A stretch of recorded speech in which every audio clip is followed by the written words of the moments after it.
Hey guys, welcome back to Runneth Over Garden and Life. My name is Nina. I want to welcome everybody that is new to our channel.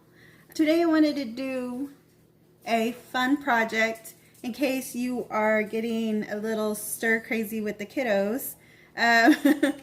Today we're going to do a little bit of a DIY and also share a Easter tradition that we do in our home and give you a little bit of fun facts. So I hope you guys stay tuned and you watch all the way through, because we're going to change these cascarones, empty eggshells, into these.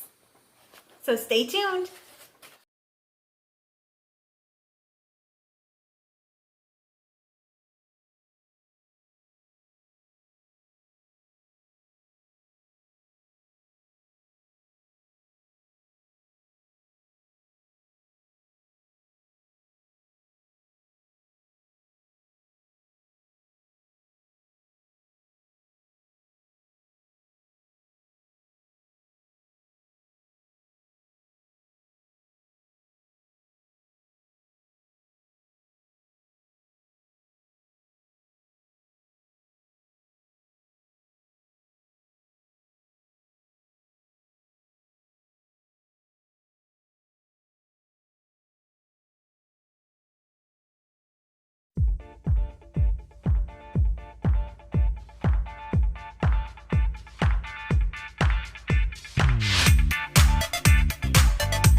Alright guys, so here we are again after we made our little die.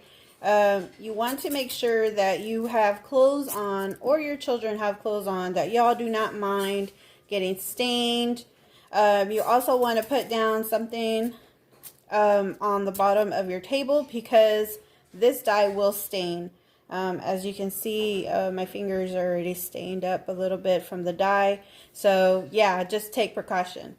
And it's just like dyeing Easter eggs. You basically just put your little cascarones inside each of your little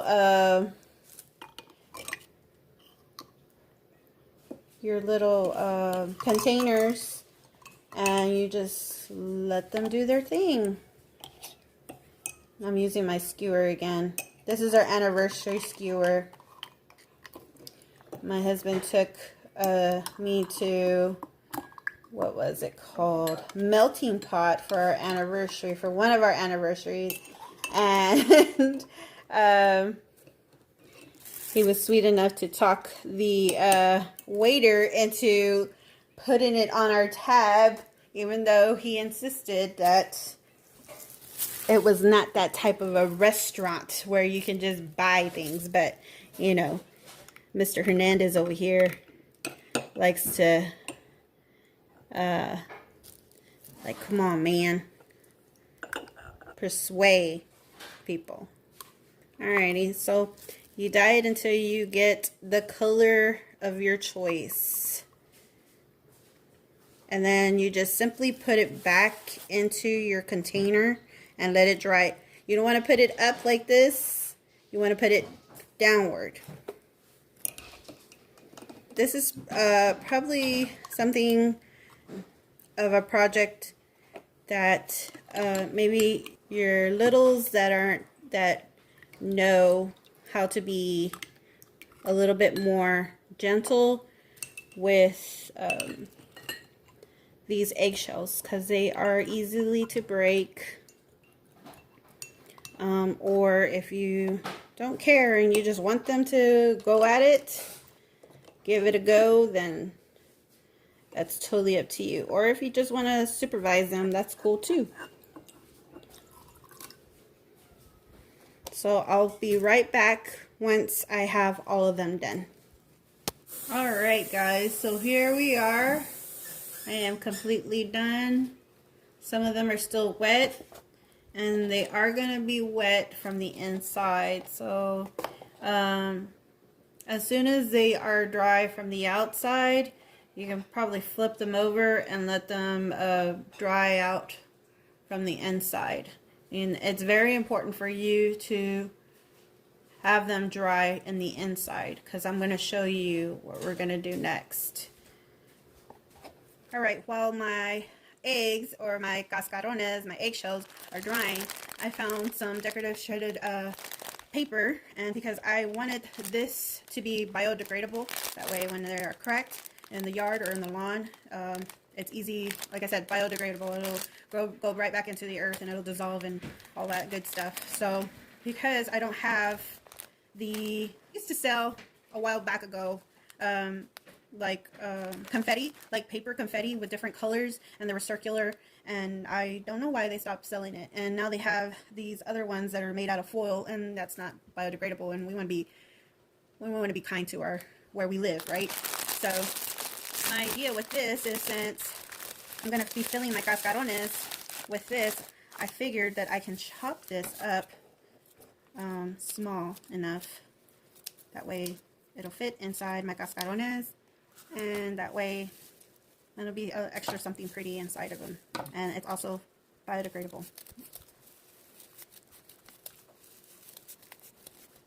Alright, I'll be right back after I'm done with this.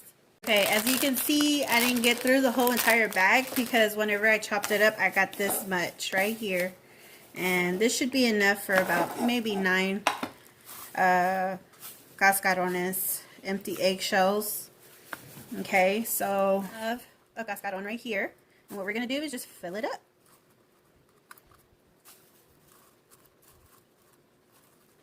Just want to maybe fill it up about halfway. Okay, and then for, well, let's see, how can I break this down to you guys? Our family likes to do an Easter egg hunt. I'm sure everybody else does too. But we also like to put an extra little something special in there. So we like to either put in some little chocolates inside, just like that. Or we can grab another one, fill it up about halfway.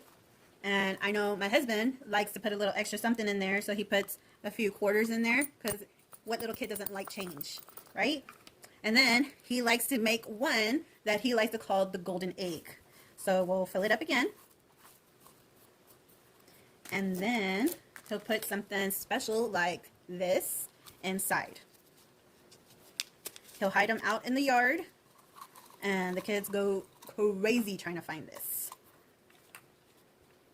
Okay, and these little streamers, I also got them from the Dollar Tree. Of course, it's $1. We used to use toilet paper, but since it's a precious commodity now, and like people get shivved out in the public for toilet paper, I figured this will be also biodegradable, and it's also a great way to cover this up.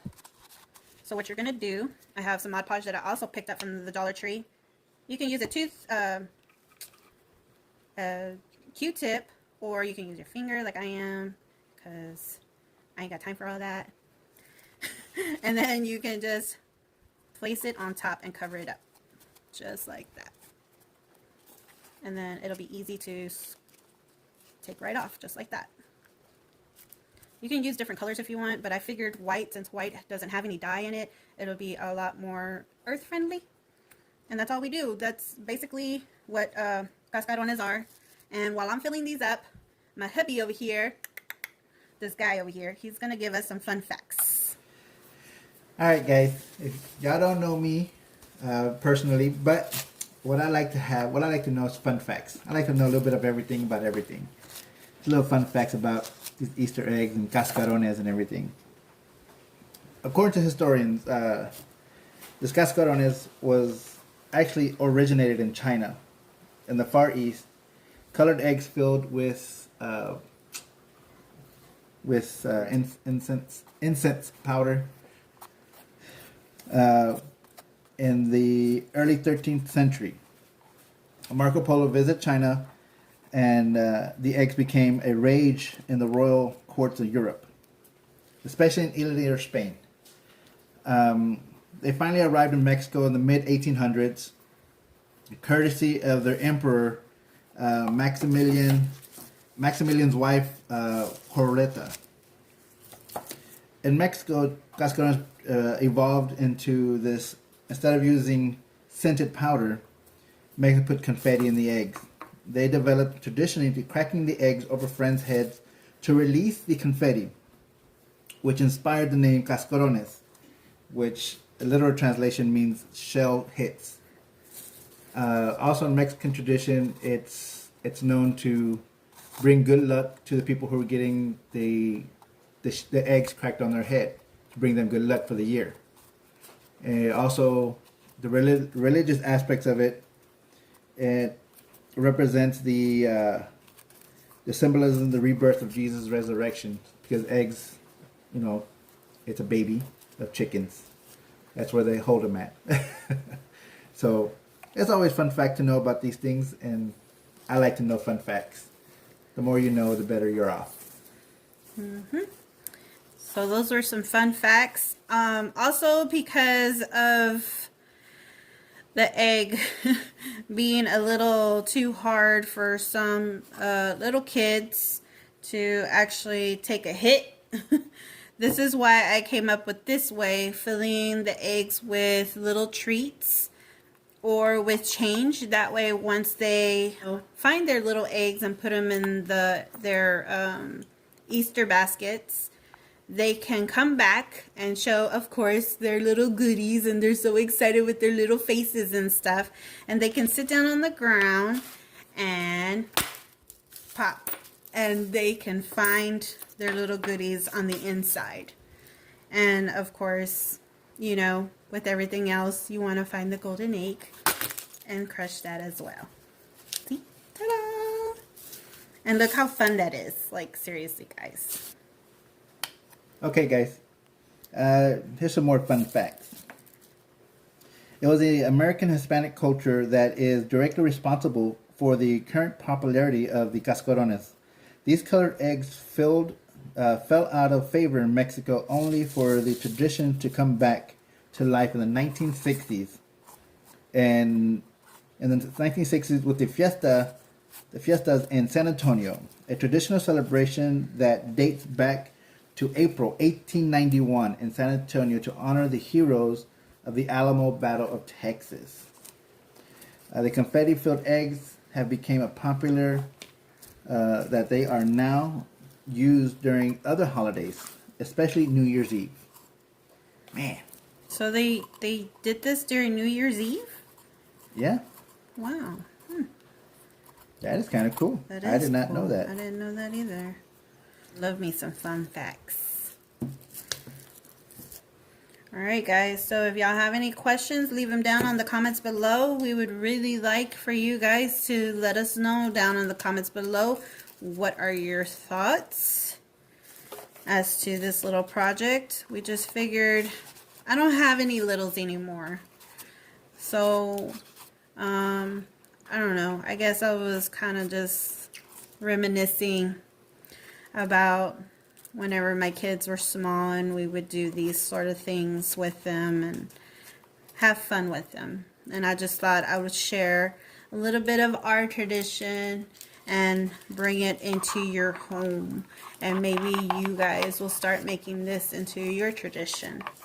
So, like I said, leave me a comment down below as to what you thought about our little cascarone DIY project and the little fun facts. And also leave a comment down below as to what you guys do for y'all's tradition on Easter. Alright guys, until next time, adios.